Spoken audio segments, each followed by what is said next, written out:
Hello everybody, welcome back. Last episode we got a shadow play video to be converted through Handbrake. That way it's editable in the previous versions of Premiere Pro. As I know it, the newer versions, the 2015.1 version I believe, is working with the shadow play and the new NVIDIA codecs for the game recording. But if you have anything older, or if you have some software that's conflicting and you don't have a chance to upgrade, this is the workflow that I was helping with in that previous episode. If you do have Premiere Pro, even the future versions, like the one I'm talking about, this is still something that you can learn from if you are not used to editing. I can show you a few basic things on how to get started with the Premiere Pro. So first things first, if we have the video in here and we would like to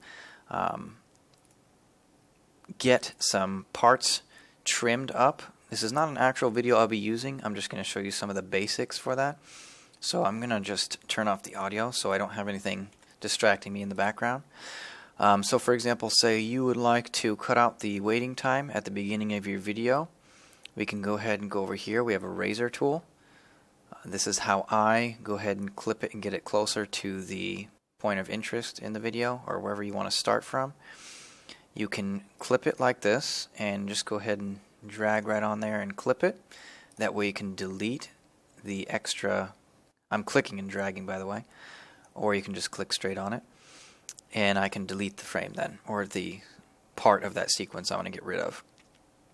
Or alternatively, I can just grab the side here and bring it up. To zoom in a little more and get some of the more finer details frame by frame, or be able to edit it a little closer in to where you want it to be, you can hold Alt on your keyboard and zoom in, and it will change the zoom of the project you're looking at. Or alternatively, we can use the zoom tool with the Z shortcut. You hold Alt anyways, so I recommend just holding Alt and scrolling with the mouse wheel. That's the easiest way. Alternatively, like this zoom tool, you can hold Alt and click with the left mouse button. Anyways, I recommend just holding Alt and scrolling in with the mouse and scrolling out when you need to. So we're going to go ahead and drag this up to where it starts the game. As you can see on the preview on the top right, it's going to start counting down.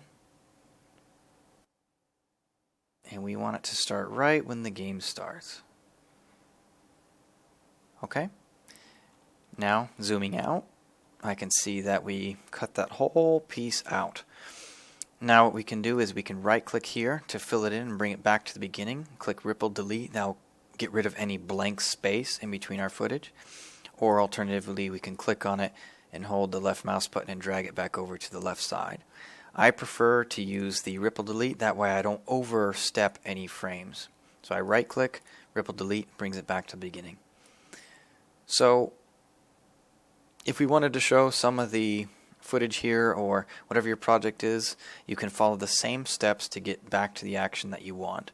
So if you wanted to clip the sequence, you can clip it, and then you can go ahead and drag and edit where you need things to start at. Also, if you need to add a title to the beginning of your video, just simplest way to do that, you can go up to the top under Title, New Title. Default Still is just a standard title. There's also animated ones, but I'll just stick with the default Still. It'll go ahead and pull up your, make sure it's set to the project settings, and it should automatically pull your dimensions up. So we're going to name this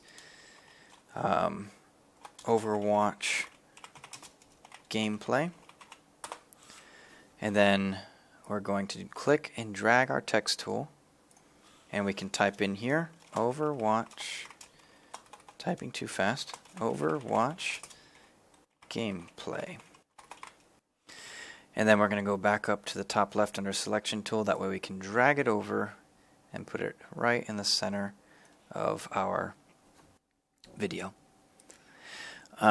Now what we can do is we can make it a little more visible. We can change the text font. We can also add a outer stroke to make it a little more visible. You would go under strokes, you can click add, and it'll also add the options of what you need to edit here. And we can change the size of that. That way it gives it a little more of a background. This is really ugly. I'm just trying to show you the basics, and you can do whatever you want with that once you get it down pat. So once it's there and you exit out of it, as you notice, all I did was hit the X button. It automatically saves it and updates it. We can just go ahead and drag the title right over to the timeline above our existing footage because it's a transparent background, and it'll show up right over the top of that. Also, what we can do to give a smoother intro, we can go over to Effects, we can go to Video Transitions, we're going to go to Dissolve, and we're going to go to Cross Dissolve and put it right at the beginning of our text. We're also going to put it right at the beginning of our video and also at the end of our text, and let's see how that looks. As you see, it fades in and then fades out. You can change the timing on that however you want. That's just a basic way to get started right off the bat. Okay, we're going to go ahead and clip this down, and I'll show you the rendering process. I'm going to make a thank you for watching title.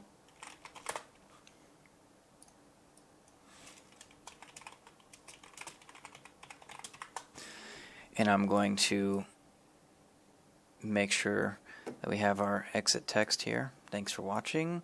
Put it over the end. I'm going to do the same effect, the cross dissolve, and also add the dissolve to the ends. That way it fades out just as smooth as it came in. Alright, thanks for watching. As you see, it's on the top and it fades out. So once you're done with your video, which it would be a lot more complex than this, I'm sure, if you wanted to make something a little more exciting. As I said, this is just the bare bones to get you started. You can use your creativity to make something really nice out of that. What we're going to do is I'm going to select the whole sequence. I usually just hit to make sure I have everything in my sequence. I hit Control A to make sure everything's there, and then I hit Control M. For me, I'm a shortcut guy, so that just means to export the media. Alternatively, you can go to File, you can go to Export, and as you see, here's the key command that I was mentioning. You hit Export Media, and it will bring up your export settings. You can actually queue this in the Adobe encoder. I prefer not to. I'm not honestly sure what the benefit or the con would be to not use that, but I just like to use the export, the manual, straight out of Premiere Pro. So we're going to make sure our format is H.264. Our preset should be custom. Our output name will be Overwatch Gameplay, just like the original. We're going to make sure our width and height is right. The only time it would change is if for some reason you imported a different picture or accidentally messed with the sequence settings. It should be matching source. As you see, it's going to make sure, even when I match source, that it's still 60 frames a second and everything is good there. One thing here is I already have it set. Normally it's set to VBR pass 2 passes.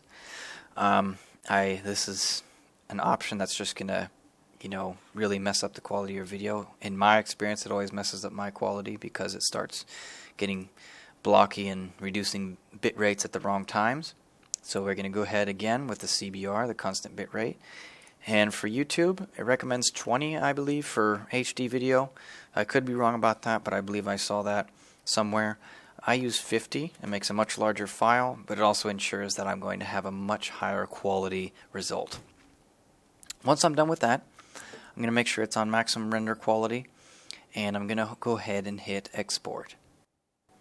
Okay, looks like our render just finished. We're going to go ahead and minimize Premiere Pro, or if for some reason you do not know where your file is, all I do is go back into Export Media, and it'll let you select the output name to find out where exactly it went. This is just a thing that happens to me occasionally, I must admit. So here it is. I'm going to open it and see how our video turned out. As we can see, the title came up, the title faded, and towards the end our title came back and the whole sequence faded back out. So that should be enough to get you guys started. This is just a bare bones tutorial for those who are just getting started in video editing.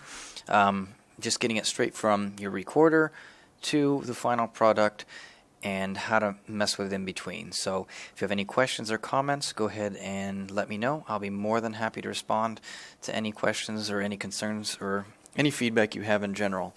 If you liked the video, go ahead and give us a thumbs up to let us know we're doing a good job, and if it helped you. Thanks very much, and don't forget to subscribe. We'd love to have you around.